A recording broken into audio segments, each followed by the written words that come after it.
10 ডিচেম্বৰৰ দিনটো প্ৰতিগৰাকী অসমীয়াৰ বাবে এটা পবিত্ৰ দিন, প্ৰতিগৰাকী অসমীয়াৰ বাবে এক নতুন সংকল্পৰ দিন। কলীয়া ডাৱৰে আৱৰাই ৰখা অসমীয়া জাতিৰ এই সংকটৰ পৰিৱেশৰ মাজতো সূৰুজক আহ্বান জনাই সূৰুজৰ সৈতে নতুন প্ৰভাতৰ গান গোৱাৰ বাবে অসমীয়া জাতিয়ে 10 ডিচেম্বৰৰ দিনটোত সংকল্প গ্ৰহণ কৰে। এই বছৰৰ 10 ডিচেম্বৰ আজিৰ দিনটো আমাৰ বাবে আৰু অধিক গৌৰৱৰ দিন।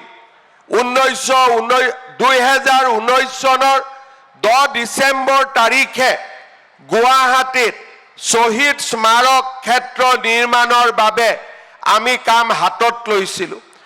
মুখ্যমন্ত্ৰী সোণোৱাল ডাঙৰীয়াৰ নেতৃত্বত 2019 চনৰ 10 ডিচেম্বৰ তাৰিখে আমি সংকল্প লৈছিলোঁ যে আমি গুৱাহাটীত এক শ্বহীদ স্মাৰক নিৰ্মাণ কৰিম।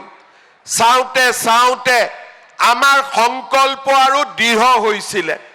আৰম্ভণিৰ কল্পনাৰ পৰা আমি কল্পনাবোৰক নতুন ৰূপ দিবলৈ আৰম্ভ কৰিলোঁ। প্ৰতিটো বছৰে নতুন কল্পনাই বাস্তৱ ৰূপ পালে। আজি 150 বিঘা মাটিত 170 কোটি টকা ব্যয়েৰে আমি সুবি খাল, আমি অমৰ শ্বহীদ স্মাৰক নিৰ্মাণ কৰিছোঁ।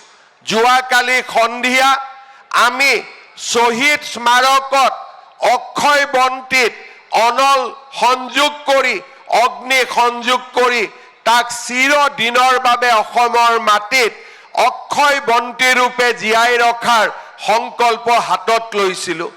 এইবাৰৰ শ্বহীদ দিৱস আমাৰ বাবে এক সুকীয়া তাৎপৰ্য বহন কৰি আহিছে। অকল সেইকাৰণেই নহয় যে এইবাৰৰ শ্বহীদ দিৱসত আমি শ্বহীদ স্মাৰক নিৰ্মাণ কৰিছোঁ। আজিৰ দিনটো এইবাবেও আমাৰ বাবে গুৰুত্বপূৰ্ণ যে এতিয়া জাতিয়ে জীয়াই ৰখাৰ এক নতুন সংগ্ৰামত লিপ্ত হৈছে।